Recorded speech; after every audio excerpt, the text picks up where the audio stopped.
Good day guys and welcome back to my YouTube channel. My name is Ademola Badmus. If this is your first time, please do not forget to like and subscribe. If you find this video useful, please hit the like button and also leave a comment. That way it encourages me to do more videos. So in this video, we will start with introducing Playwright with JavaScript. It is important to know that Playwright supports different languages, just like Selenium supports several languages. Playwright supports different languages. It supports languages like JavaScript, Python, and Java. And in the playlist, we'll be concentrating on Playwright and JavaScript. In another playlist, we'll do Playwright and Python. So let's get right into it. So the first thing we will need is basically our IDE, and my IDE of choice is still remains Visual Studio Code. Very lightweight and quite good. So right here, I will just open the folder.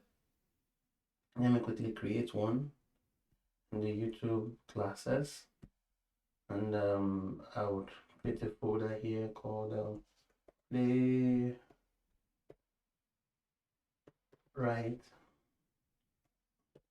JS. Yeah, let's call it Playwright JS. So let me remove that. So now that this has been created, now that this has been created, so I will open this, and as usual, I will open the terminal.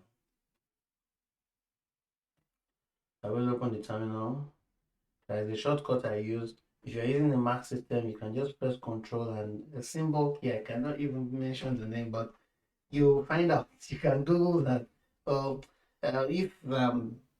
Okay, so this is the symbol basically. This is the symbol. You press your Control key and this symbol, the symbol you can see. Okay, let me zoom that and so you can see that properly.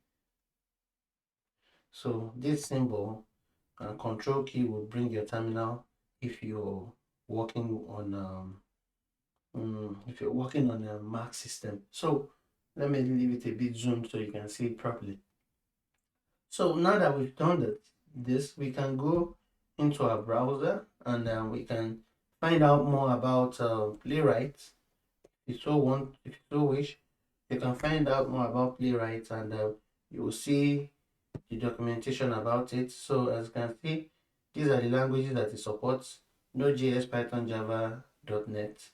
Those are the 4 languages that Python and Playwright supports. So you can write Playwright in all these. So, but for our own usage, we want to use it for JavaScript. So we are going to install Playwright. So we can install Playwright by first creating the package.json this way, and once that is created, we can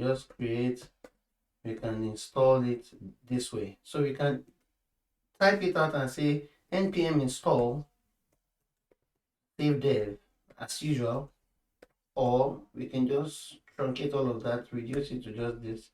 It's the same thing, same interpretation. Then we install Playwright this way. Okay, Playwright test, right? And this would install Playwright for us. In future videos, when we want to include Melosaur into it, like I suggested, like I talked about earlier in the previous video, we would also come back here and install Melosaur. But for now, we will just have Playwright. Okay, so we can use the opportunity to introduce us to Playwright. So now that we've done this, the other thing that we need to now do is we begin to create some files, right?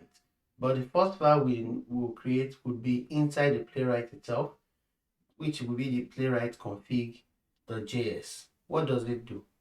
The Playwright config.js helps you to create a model and a connection with your Playwright scripts. It shows some important factors like the timeout, the the way Cypress config JS works. Playwright config.js works in a very similar way. It has some particular config about your project, your test directory, the timeout, the global timeout, like your page load timeout, and things like that. So, with that being said, let's quickly create that, and we can end this video here. Then in the next video, we begin to introduce the page object modeling part of Playwright. So let's go ahead and do that. So I'm going to create the file, and I will name the file Playwright config JS. Okay, and inside here we'll have this done. Find config. We get this from Playwright. Yep. And with that done, then we'll create the config class itself,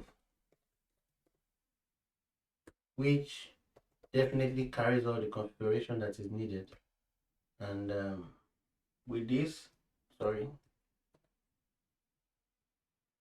done, we are ready to just start adding some values into it. So as you can see, I can easily just add the test directory into it that way. I can put it this way, or just leave it as this, right? I can add a reporter, because Playwright also has its own reporter, right? And now it will be reported what the report will look like. So let me just put it as a list. Then I can also add, I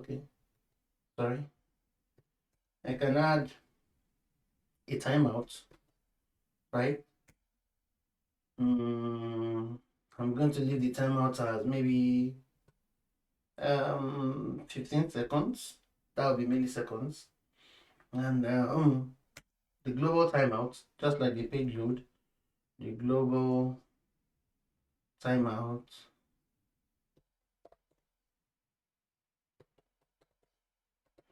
I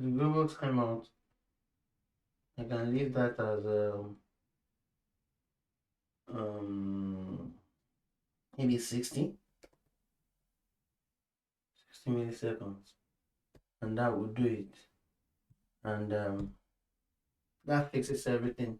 So with this, I've already created something that would get the test from the, so which means anytime I run it, it will just look for the test files inside the test folder when I create it. So in the next video, what we're going to do is, I can ignore this for now. In the next video, what we're going to do is we're going to create the other folders that would help us work in a page object model form. And the video after that, we would use Melosaur as our test site, like we did in the previous playlist, and use that to also introduce the other parts of the video. So if you've gotten this far, thank you for watching. Please do not forget to like and subscribe if you find this useful. See you in the next video. Bye bye.